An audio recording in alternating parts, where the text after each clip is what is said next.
ഹരേ രാമ ഹരേ കൃഷ്ണ.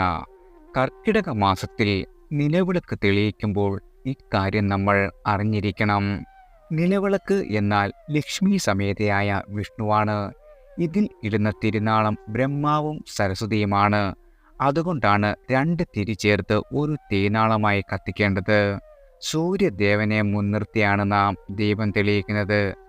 രാവിലെയാണെങ്കിൽ കിഴക്കോട്ട് രണ്ട് തിരി ചേർത്ത് ഒരു തീനാളം കത്തിച്ചാലും മതി. സന്ധ്യയ്ക്കാണെങ്കിൽ കിഴക്കും പടിഞ്ഞാറുമായി രണ്ട് തീനാളം തെളിയിക്കണം. വിശേഷ കാര്യങ്ങൾക്ക് 5 തിരിയിട്ടാണ് നാം വിളക്ക് കത്തിക്കേണ്ടത്. 4 ദിശയിലേക്ക് 4 വടക്ക് കിഴക്ക് ദിശയിലേക്ക് 1 അതായത് കുബേര ദിശയിൽ. വിളക്കിൽ ഒഴിക്കുന്ന എണ്ണ മഹാമായയാണ്, അതായത് പാർവതി ദേവിയാണ്. തീനാളമാകട്ടെ മഹാദേവനും. ബ്രഹ്മാവ് വിഷ്ണു മഹേശ്വരനും ത്രിദേവിമാരും ചേർന്നതാണ് വിളക്ക്. നിലവിളക്കിന്റെ അടിഭാഗം ബ്രഹ്മാവിനെയും തണ്ട് വിഷ്ണു ഭഗവാനെയും മുകൾ ഭാഗം ശിവനെയും സൂചിപ്പിക്കുന്നു. നിലവിളക്കിന്റെ നാളം ലക്ഷ്മി ദേവിയെയും പ്രകാശം സരസ്വതി ദേവിയെയും നാളത്തിലെ ചൂട് പാർവതി ദേവിയെയും സൂചിപ്പിക്കുന്നതാണ്. ചുരുക്കത്തിൽ സകല ദേവതാ സാന്നിധ്യം നിറഞ്ഞ ഒന്നാണ് നിലവിളക്ക്. അതിനാൽ വിളക്ക് തെളിയിക്കുമ്പോൾ മനഃശുദ്ധിയും ശരീരശുദ്ധിയും വളരെയധികം നിർബന്ധമാണ്. ഇനി വിളക്ക് കൊളുത്തുന്നതിന് മുൻപ് ശ്രദ്ധിക്കേണ്ട കാര്യങ്ങളാണ്. തുളസിയില കൊണ്ട് വെള്ളം തളിച്ച് സ്ഥലം ശുദ്ധി വരുത്തിയതിനു ശേഷം വേണം വിളക്ക് വയ്ക്കാൻ. ഓട്, വെള്ളി, പിത്തള, സ്വർണം എന്നീ ലോഹങ്ങളിൽ നിർമ്മിച്ച നിലവിളക്കാണ് ദിനവും കൊളുത്തേണ്ടത്. അധികം അലങ്കാരങ്ങളോ കുത്തുപണികളോ ഇല്ലാത്ത ഓട്ടുവിളക്കാണ് വളരെയധികം ഉത്തമം. നിലവിളക്കിന്റെ ചൈതന്യ സ്രോതസ്സിന്റെ ഭാരം ഭൂമി ദേവിക്ക് നേരിട്ട് താങ്ങാനാവാത്തതിനാൽ വെറും നിലത്ത് വിളക്ക് വയ്ക്കരുത്. പീഠത്തിന് മുകളിലോ അല്ലെങ്കിൽ തളികയിലോ വച്ചു വേണം ദീപം തെളിയിക്കാൻ. നിലവിളക്കിന് മുന്നിലായി ഊട്ടുകിണ്ടിയിൽ ശുദ്ധജലം, പുഷ്പങ്ങൾ, ചന്ദനത്തിരി എന്നിവ വയ്ക്കുന്നതും ശ്രേഷ്ഠമാണ്. നിലവിളക്കിനുണ്ടാകുന്ന അശുദ്ധി കുടുംബത്തിന്റെ മുഴുവൻ ഐശ്വര്യത്തെ ബാധിക്കുമെന്നാണ് വിശ്വാസം. അതിനാൽ ദിനവും കഴുകി മിനുക്കിയ ശേഷം മാത്രമാവണം വിളക്ക് കൊളുത്തേണ്ടത്. തിരികളുടെ എണ്ണം നിസ്സാരമല്ല. കിഴക്കു ദിക്കിലേക്കും പടിഞ്ഞാറു ദിക്കിലേക്കും ഈ 2 തിരികൾ കൂപ്പുകൈയുടെ രീതിയിൽ ഇട്ടു വിളക്ക് കൊളുത്തണമെന്നാണ് പ്രമാണം. പഞ്ഞികൊണ്ട് ഉണ്ടാക്കിയ തിരിയാണ് ഏറ്റവും നല്ലത്. വിവാഹ തടസ്സം നീങ്ങാൻ ചുവപ്പ് തിരിയിൽ നിലവിളക്ക് കത്തിക്കാം. മനസ്സിന്റെ ദുഃഖം മാറാൻ മഞ്ഞത്തിരിയിൽ നിലവിളക്ക് കത്തിക്കാവുന്നതാണ്. ഒറ്റ തിരിയിട്ട ദീപം മഹാവ്യാധിയെ സൂചിപ്പിക്കുന്നു. 2 തിരിയിട്ട ദീപം ധനലാഭം സൂചിപ്പിക്കുന്നതാണ്. 3 തിരികളും 4 തിരികളും ഇടുന്നത് ദാരിദ്ര്യത്തിന് കാരണമാകുമെന്നാണ് വിശ്വാസം. 5 തിരിയിട്ട ദീപം ദുരിതങ്ങളൊഴിഞ്ഞ് ഐശ്വര്യത്തെ സൂചിപ്പിക്കുന്നു. വിളക്കിലെ എണ്ണ മുഴുവൻ വറ്റി കരിന്തിരി കത്തുന്നതും അശുഭകരമായ കാര്യമാണ്. ഇനി വിളക്കിൽ ഉപയോഗിക്കേണ്ട എണ്ണയാണ്. പാചകം ചെയ്ത എണ്ണയോ വെള്ളം കലർന്ന എണ്ണയോ നിലവിളക്കിൽ ഒരു കാരണവശാലും ഉപയോഗിക്കരുത്. മൃഗക്കൊഴുപ്പിൽ നിന്നെടുക്കുന്ന എണ്ണയും ഉപയോഗിക്കുന്നതും വളരെയധികം ദോഷകരമാണ്. എള്ളെണ്ണയാണ് വിളക്ക് തെളിയിക്കുവാൻ ഏറ്റവും ഉത്തമം. ഇനി വിളക്ക് കൊളുത്തേണ്ട ദിക്ക്. രാവിലെ കിഴക്ക് ദിക്കിന് അഭിമുഖമായി നിന്ന് വേണം തിരി തെളിയിക്കാൻ. ഇങ്ങനെ ചെയ്താൽ ദുഃഖങ്ങൾ ഇല്ലാതാവുകയും ചെയ്യും. വൈകിട്ട് പടിഞ്ഞാറ് ദിക്ക് നോക്കി നിലവിളക്ക് തെളിയിക്കണം. ഇങ്ങനെ ചെയ്താൽ നമ്മുടെ ഇതുവരെ ഉണ്ടായിരുന്ന എല്ലാവിധ കടബാധ്യതകളും തീരുവാൻ സഹായിക്കും. വടക്ക് ദിക്ക് നോക്കി നിലവിളക്ക് കത്തിച്ചാൽ സമ്പത്ത് വർധനയുണ്ടാകും. തെക്ക് ദിക്ക് നോക്കി ഒരിക്കലും നിലവിളക്ക് തെളിയിക്കരുത്.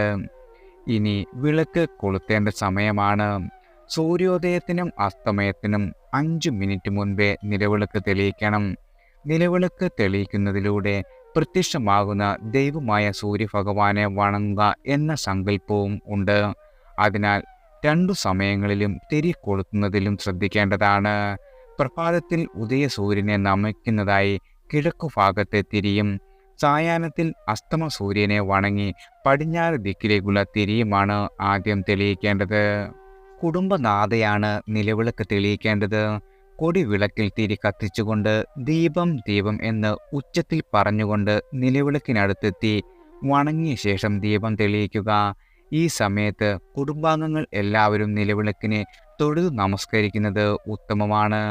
വിളക്ക് കത്തിച്ച് തൊഴുത് പ്രാർത്ഥിക്കുമ്പോൾ ചൊല്ലേണ്ട മന്ത്രമാണ് ശിവം ഭവതു കല്യാണ മായുരാരോഗ്യവർദ്ധനം മമ ബുദ്ധി പ്രകാശായ ദീപതേ നമോ നമഃ. ഇനി നിലവിളക്കിൻ്റെ സ്ഥാനമാണ്. പൂജാമുറിയിലോ വീടിൻ്റെ ഉമ്മറത്തോ ആണ് നിലവിളക്ക് വയ്ക്കേണ്ടത്. അല്ലാത്ത പക്ഷം ഈശാന കോണായ വടക്കു കിഴക്കോ വീടിൻ്റെ മധ്യഭാഗത്തോ തെക്കു പടിഞ്ഞാറ് ഭാഗത്തോ വിളക്ക് വയ്ക്കാവുന്നതാണ്. വിളക്ക് കൊളുത്തി എത്ര സമയമാണ് വയ്ക്കേണ്ടത്? വിളക്കിലെ എണ്ണ വറ്റും വരെ കത്തിച്ചു വയ്ക്കാമെന്നാണ് കണക്ക്. എങ്കിലും സന്ധ്യ കഴിയുമ്പോൾ വിളക്ക് അണയ്ക്കുന്നതിൽ തെറ്റില്ല. തിരികൾ അണയ്ക്കുമ്പോൾ ഊതി ഒരിക്കലും കെടുത്തരുത്. പുഷ്പം ഉപയോഗിച്ച് കെടുത്തുന്നതാണ് വളരെയധികം ഉത്തമം. നിലവിളക്ക് കൊളുത്തുന്നത് മുടങ്ങുന്നതിലും ഭേദം കൊളുത്താതിരിക്കുന്നതാണെന്ന് കരുതുന്ന പല ആളുകളും സമൂഹത്തിലുണ്ട്. ഈശ്വരനെ ആരാധിക്കാനും അതുവഴി കുടുംബത്തിൽ ഐശ്വര്യം നിലനിർത്തുവാനുമാണ് നാം വിളക്ക് തെളിയിക്കുന്നത്. സാഹചര്യം നിമിത്തം ഒരു നേരം വിളക്ക് കൊളുത്തിയില്ലെങ്കിൽ ഈശ്വര കോപമോ ദോഷമോ വരില്ല. ഒരു ദിവസം ആ ഭവനത്തിൽ ലഭിക്കേണ്ട പോസിറ്റീവ് ഊർജം അല്പം കുറഞ്ഞിരിക്കുക മാത്രമേ എന്നുള്ളൂ. ഭവനത്തിൽ വിളക്ക് തെളിയിക്കാതിരിക്കുന്നത് ഐശ്വര്യക്കേടാണ്. കുറച്ച് നേരം മാത്രമേ വിളക്ക് കത്തിച്ചു വയ്ക്കുവാൻ സാധിക്കുന്നുള്ളൂ എന്നത് വിളക്ക് തെളിയിക്കാതിരിക്കുന്നതിലും നല്ലതാണ്.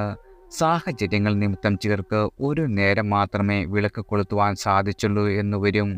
അതിൽ ദോഷമൊന്നുമില്ല.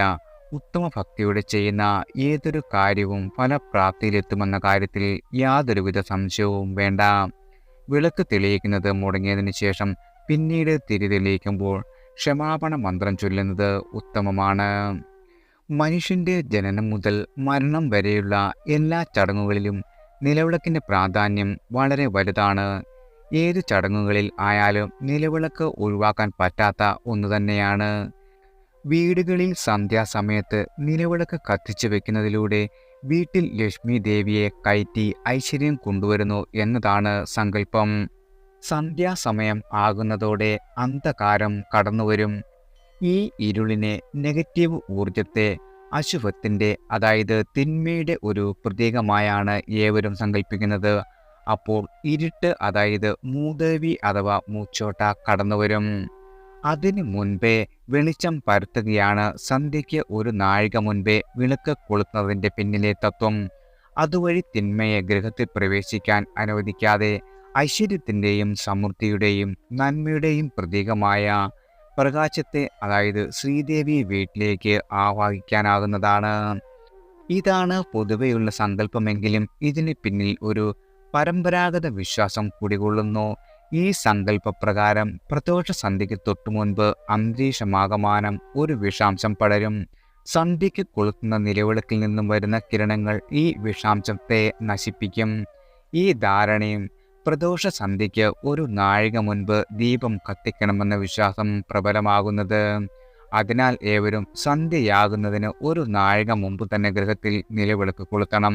ഒരു നാഴിക എന്നാൽ 24 മിനിറ്റാണ്. അസ്തമയത്തിന് 24 മിനിറ്റ് മുമ്പ് ഗൃഹത്തിൽ ദീപം ജ്വലിപ്പിക്കാനായാൽ ആ പ്രകാശകിരണങ്ങൾ വന്നു ചേരുന്ന എല്ലാ പ്രദേശത്തു നിന്നും വിഷാംശങ്ങൾ ദൂരീകരിക്കുവാൻ സഹായിക്കുന്നതാണ്. എല്ലാവർക്കും ഭഗവാന്റെ അനുഗ്രഹവും കടാക്ഷവും വന്നു ചേരട്ടെ.